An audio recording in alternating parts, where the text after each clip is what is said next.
nè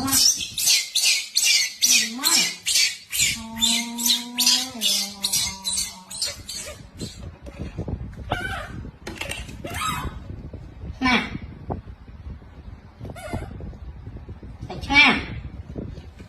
anh mẹ có chna ai sạch nha ấy hả tôi lấy tiền à ao nè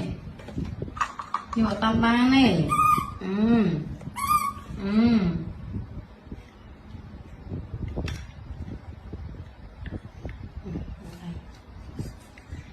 trong tiền đây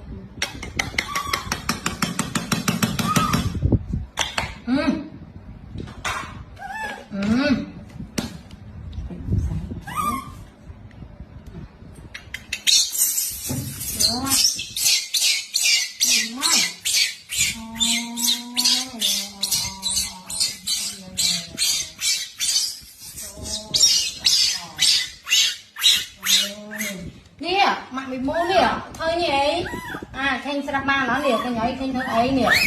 mà con mà